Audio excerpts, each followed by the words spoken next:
So for some companies, you have somebody that's doing the scheduling, but then you might want to have a project manager come in here and be able to add stuff to jobs and do some other things. So if you remember, if we go over here and we go back to our active staff, we did set up Heath Groves, and Heath does not have the ability to create new customers or edit the schedule. But you know what? I'm going to give him the ability to create new customers because maybe he's the project manager and maybe he, was dealing with these customers and he has a new site contact. So I'm going to give him that ability. But he still doesn't have the ability to manipulate the schedule because I am the key scheduler here. So remember what I said before, his email address is his login. And if you forgot his password, you're going to have to create a new one right here. So in this case, we'll just do the same one that we did before and use that. Okay, so his email is going to be heath@gmail.com. His password is going to be heath1234. I'm going to log out as a super administrator and I'm going to log in as Heath. And now because he has all the other admin privileges, he can do everything in here except for when he goes to the schedule, he cannot edit or manipulate the schedule. And if Heath wants to, he can open up these jobs and he can also add some information to them. He can also do some of the goal setting stuff. And we're going to cover that more, but we're going to do it from you, the super administrator standpoint.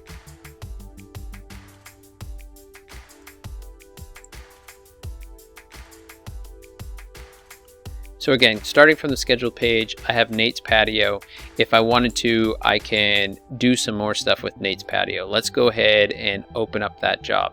Remember, there's two places that you can open up the job from your schedule page. You can either do it from right here, or if I put it in list view, I can do it from right here. So if you'll remember, we added placing concrete, saw cutting, and forming to this job. If I have any notes, photos, or attachments specific to placing concrete, I can put them here. Again, the goal being is if I was one of your foremen or lead people or employees out in the field, you can put photos, notes, and attachments so that when I'm scheduled to this job, I can open that up in the field and see what you have for me. So in this case, I'm going to add a note about placing concrete.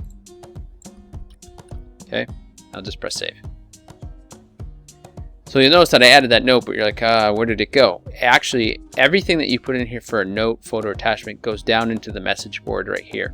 But you'll notice that this one has, the author was Tim Happy, the task is placing concrete. This one was a schedule text that went out and it said do this or that. We sent that out as a text. I know I sent that out as a text because it says SMS was sent, okay?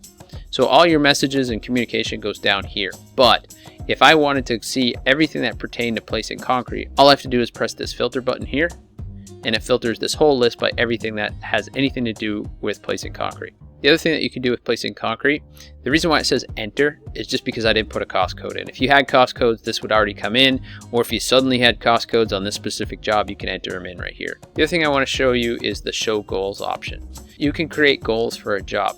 You can create goals based on quantity and man hours, and it'll spit out a pace. So in this case, placing concrete. Let's say we have 10,000 square feet to do. And let's say I want to do it in a total of 100 man hours. Okay, so in order to be on pace on this project, I have 100 square feet that I have to do in an hour. So if I was your foreman and I put my time in for today and I said, all right, my whole crew, we worked 10 hours each today and we put in 1,000 square feet, you would see the moment he submitted time whether or not you're on pace on this job. So you can set goals that way. You do have the option of just setting goals. So I'm going to do 2,000 lineal feet of saw cutting and it doesn't spit out a pace. Or I could do forming and I have just a man hour goal, 80 man hours. So you have the option to do one or the other, or you have the option to do neither. What completed tasks are is if someone has the ability to put in quantities, they can also mark a task as complete. When they mark a task as complete, it's no longer visible to people who are putting in their time. So that way they don't accidentally put their time to saw cutting when saw cutting's finished. Okay, and now the job's set up. And remember, our project manager could go in here and add photos, notes, and attachments themselves. And that way you set up the job, but they put in all this extra stuff. The other thing that you can do is you can add general notes and photos to this as well. If they were staying at a specific hotel, in this case, let's do this. And if you want to, let's just do this.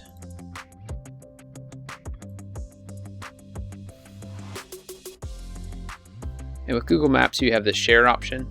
I'm just going to copy the link. And I'm just going to paste it. I can right click and press paste, or press Control V on my keyboard. And then staying at Hampton Inn, press save. And now if I'd like to, I can make this note sticky. So any other note or anything that comes in doesn't push this down. So if I were to add a note,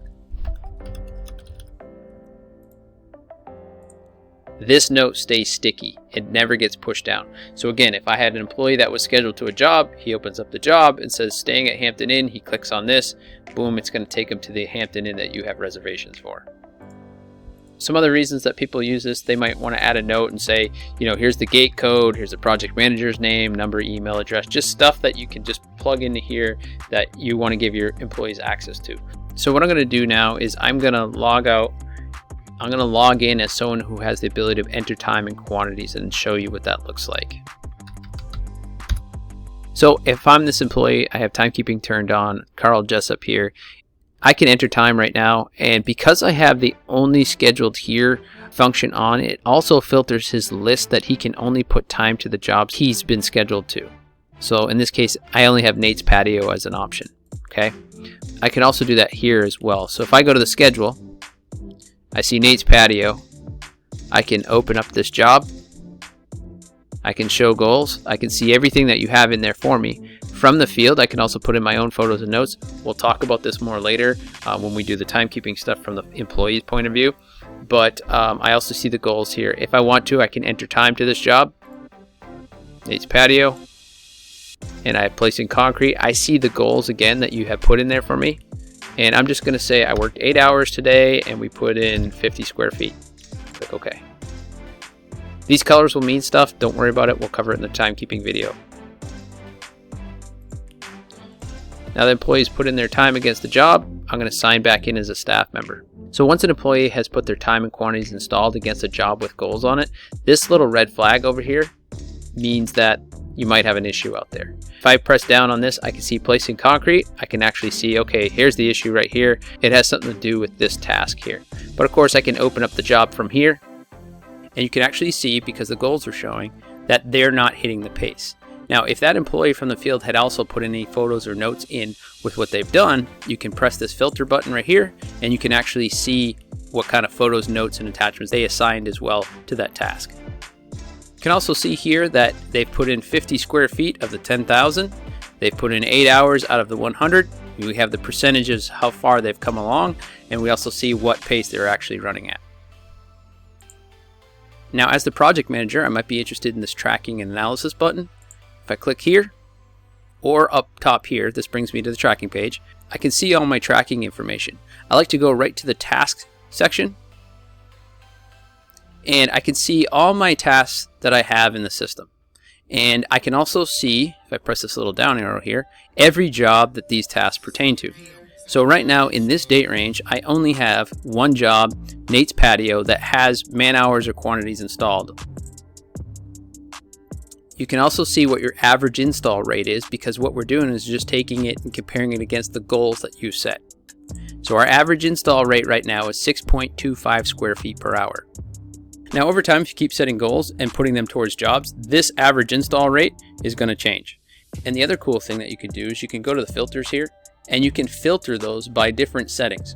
So if I wanted to see all the jobs that Jeff Manning is running for this specific company, then I could filter that by Jeff Manning. And I can actually see my productivity, whether it goes up or down on jobs that Jeff runs for us on a project. I can also compare crews against crews. I can do by job color. There's all kinds of things that you can do to really see and drill into situations where you're more or less productive. Also, as a project manager, if I go home, I might want to just do payroll and reports.